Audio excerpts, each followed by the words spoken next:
and how to insert printing papers for this LaserJet Enterprise M611 heavy duty printer. There are two trays that we are supposed to be using. We have the tray number 1 and then tray number 2. So for the case of tray number 1, you just slightly open it up from this angle, just like this. And let me show you this. Depending on the size of paper the paper size that you want to use, we have A4. It's supposed to A4, then B5, and then A5. So depending on the paper size, you just adjust this setting depending on the paper size that you want to use.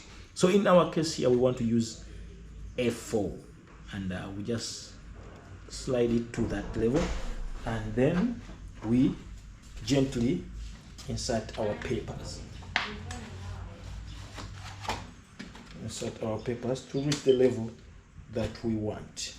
So we just adjust accordingly to the level and the size, paper size that we want to have. Then once it's done, we can always switch it on and print.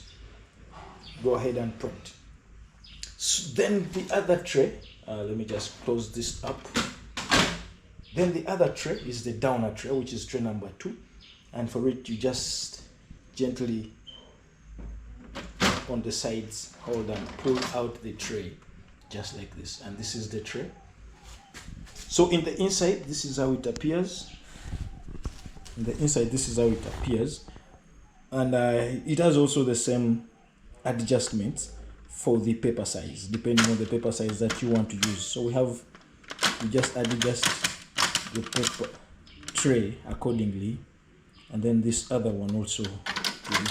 Now it also has labels here. If I may bring you closer, it has labels. It has A4, A5, and B5, depending on the size that you want. So for us, it has this arrow that you would like to use. So in our case, we are interested in F4, which is here, and then this other one is also for the paper's length. So it has the Y, and then it has the Y and X directions. So in this case, we just after resetting the paper size, we just insert gently the papers that we want to use. So this is our A4 kind of papers, and then we adjust accordingly. One key thing that you need to note is that this has a paper level here on the sides, where you're not supposed to exceed that level when it comes to loading paper. So when you see that your papers reach here, please don't exceed that level. That's the limit. It won't be able to close the tray. So once we are done, we can then push it further inside, and that's how we can replace, or rather, that's how we can put printing paper into this printer, LaserJet Enterprise M611. Thank you.